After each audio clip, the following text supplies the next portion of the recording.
Mungkin suatu ketika buat teman-teman yang merasa sulit gitu, kalau saya, terapi saya adalah datang ke makam gitu. Dan itu terapi yang sudah saya jalani bertahun-tahun.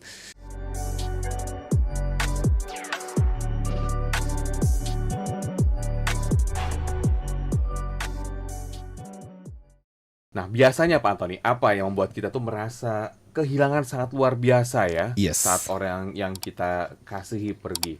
ya. Gimana nih Pak? Ada beberapa hal. Pertama-tama itu karena ketika kita kehilangan orang yang kita kasih itu ada sebuah ikatan cinta yang terputus. Ya, apalagi kalau biasanya ketika bersama dia, dia memperhatikan kita, ada yang peduli. Ya, ada orang apabila misalnya itu adalah orang tua, saudara, kekasih, pasangan yang membesarkan kita, yang bersama dengan kita, ya bersama-sama dengan kita dengan luar biasa. Kehilangan itu pasti sebuah momen yang benar-benar kita kehilangan cinta itu, ikatan itu tiba-tiba terputus gitu. Ya, itu yang Mhm. pertama. Atau ada mungkin kebiasaan-kebiasaan yang tadinya bersama-sama hilang. Ya bersama-sama kemana-mana, bersama-sama dianterin, bersama-sama ya Ada melakukan temennya biasanya iya kemana-mana betul, bareng. pasangan kita yang udah enak banget gitu. Tiba-tiba kemudian gone ya. Misalnya tiap malam biasa ditelepon, tiba-tiba nggak ada lagi yang menelpon. Itu kan merupakan bagian sesuatu yang kita hilang. Bisa juga karena selama ini ketergantungan yang begitu luar biasa. Ya membutuhkan dia untuk ngapain tiba-tiba gone, gak ada lagi. Jadi rasa kehilangan itu menjadi semakin menjadi. Atau misalnya contoh ada unfinished business juga, sesuatu yang Will, kita janji ya ini kita melakukan ini dan sebagainya, tiba-tiba gone Gone. ya. Dan itu juga merasa aduh, kok ya sesuatu yang tidak terrealisasi gitu ya. Atau kita merasa bahwa orang ini adalah orang yang sangat-sangat penting, kita menyebutnya sebagai significant others. Significant others itu adalah orang yang begitu dekatnya di dalam kehidupan, hadir, boleh dikatakan satu hari nyaris alpa hadir dalam kehidupan kita, betul-betul hidup kita tuh seolah-olah bagian dari kehidupan adalah dia gitu. Dan tiba-tiba gone. Nah, ini beberapa alasan yang membuat kenapa kehilangan, kedukaan orang-orang tercinta kita itu betul-betul menjadi semakin berat. Jadi bukan lagi cuma sekedar rasa kehilangan orang itu tidak ada lagi gitu. Tapi karena ada beberapa bagian dalam kehidupan kita secara emosional, secara fungsional yang selama ini kita kerjakan, dan itu kemudian tiba-tiba mendadak hilang gitu. Nah, inilah yang kemudian jadi membuat semakin sulitnya kita kehilangan orang-orang terkasih ini. Ya, lalu Ya, bagaimana Pak Antoni agar kita bisa ikhlas ya ya, dalam menghadapi situasi ini? ya, Ya, mungkin bisa dikatakan kalau bicara memang mudah ya Pak ya. betul, Tapi betul. untuk menjalankannya itu ya sebetulnya sulit, tapi Ya, sebetulnya ada cara atau juga tipsnya ya Pak ya, ya. agar kita tidak berlarut dan sehingga waktu kita tidak terampas sepanjang hidup Ya, misalnya dalam kedukaan. Silakan Pak ini Antoni. pas di depan saya ada dari Sister Wulan Elizabeth Semual. Beliau kehilangan anaknya waktu lahir.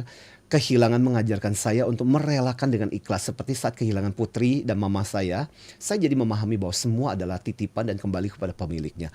Jadi betul, ada beberapa orang yang justru karena kehilangan seperti itu punya nilai spiritual yang semakin mendalam. Jadi belajar, oh ya, bahwa ternyata hidup itu sementara, hidup itu titipan. Jadi sebenarnya kadang-kadang gini, saya selalu merasa bahwa apapun kejadian, kita tidak berusaha untuk mengatakan bahwa ayo dong berpikir positif, berpikir positif.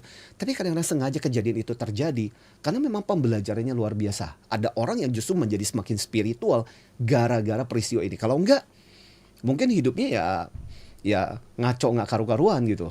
Ya, jadi ada beberapa hal yang bisa dilakukan menjawab pertanyaannya Mas Willy. Gini, satu adalah belajar untuk move on. Jadi kalau saya bilang, ketika kita kehilangan orang yang tidak kita cintai atau kita kasihi, jangan lagi menghukum diri kita dengan perasaan sedih. Ada satu statement yang menarik dari salah satu pendengar kita yang dulu gitu. Dia bilang gini, jangan menghukum kita dua kali. Ya, hukuman pertama adalah pada saat ketika bukan menghukum, menyiksa diri kita dua kali. Siksaan pertama adalah pada saat ketika kita kehilangan orang yang kita kasihi itu. Itu siksaan pertama. Tapi ketika kamu membuat dirimu bertambah sedih dan depresi, berarti kamu menyiksa dirimu dengan kedua kalinya. Jadi satu kali siksaan aja udah cukup, jangan menyiksa diri. Ya, itu yang pertama-tama.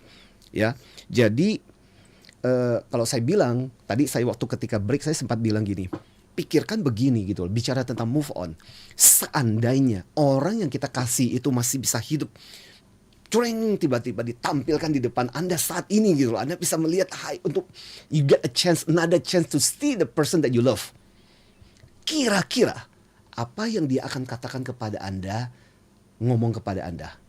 Saya berani jamin, dia nggak akan ngomong, ayo dong kamu meratap lagi dong, ayo dong kamu nangis lebih kencang lagi. Nggak gitu. Yang saya yakin orang itu akan katakan kepada kita adalah, come on, kamu harus bangkit, saya sudah berada di seberang sana, kamu harus jalani kehidupan kamu dengan lebih tetap bersemangat, masih banyak orang yang membutuhkan kamu. Dan saya pikir itu kalimat yang akan dia katakan, bukan menyuruh kita untuk menangis dan meratap dan bersedih. Dan itu yang harus kita selalu ingat gitu. Dan yaitu berikutnya adalah yaitu ikhlaskan gitu. Ikhlaskan dalam arti seperti tadi, orang paranormal seringkali mengingatkan kita kalau nggak ikhlas, orangnya nggak nyebrang-nyebrang. Mungkin kita juga harus belajar gitu. Saya nggak ngerti tentang paranormal, but ikhlas itu bukan berarti cuma sekedar kita merelakan dia pergi, tapi juga membuat kita merasa nyaman bahwa orang, nggak usah bicara tentang orang meninggal deh. Orang yang di rumah aja kan ini masih kelihatan aja ketika mau pergi. Jangan. Kan mau perginya juga nggak enak gitu. Ya, ketahan-tahan ya Pak. Ketahan-tahan gitu kan, gimana gitu perasaan gitu loh. Jadi kita harus, mungkin suatu ketika buat teman-teman yang merasa sulit gitu, kalau saya, terapi saya adalah datang ke makam gitu. Dan itu terapi yang sudah saya jalani bertahun-tahun. Setiap ada kesempatan saya selalu mengunjungi salah satu makam yang saya kunjungi adalah makam ayah saya, di mana saya akan duduk di situ, berdiri di situ dan ngobrol panjang lebar mengenai apa saja gitu. Jadi buat saya itu terapi gitu. Dan ngomong termasuk salah satunya adalah buat kita yang belum mengikhlaskan, ya mengikhlaskan gitu. Suatu ketika kita akan bertemu lagi. Termasuk gini, bahwa kalau kita merasa bahwa ada sesuatu yang kita merasa belum kita kerjakan, kalau perlu ya minta maaf gitu. Kita percaya bahwa dunia tidak dibatasi, apalagi kita dengan mereka-mereka yang sudah meninggal, kita tidak dibatasi oleh sekat ruang dan waktu gitu. Minta maaf aja gitu loh. Dan saya yakin sih sebenarnya ketika orang meninggal, orang itu akan melepaskan dan memaafkan kita apapun yang kita kerjakan, kita lakukan gitu loh. Dan yakin gitu loh bahwa dia akan memaafkan kita. Ya, apalagi kalau itu adalah orang yang baik, bukan orang yang jahat gitu.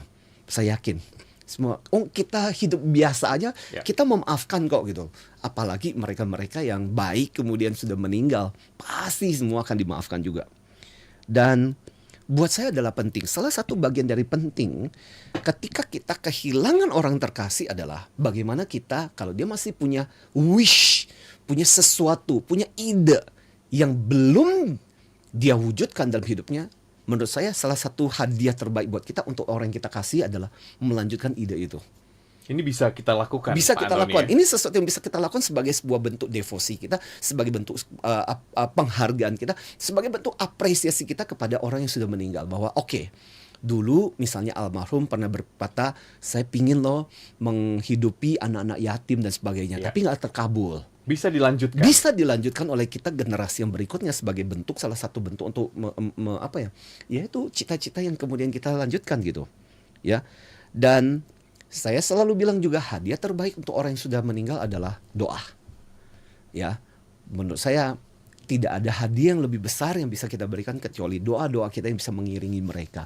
Itu sih bagian-bagian yang bisa kita kerjakan gitu. Meskipun kita hari ini obrolannya tentang psikologi, kecerdasan emosional, tapi jangan lupa juga spiritual juga bagiannya satu kehidupan yang menurut saya sangat penting.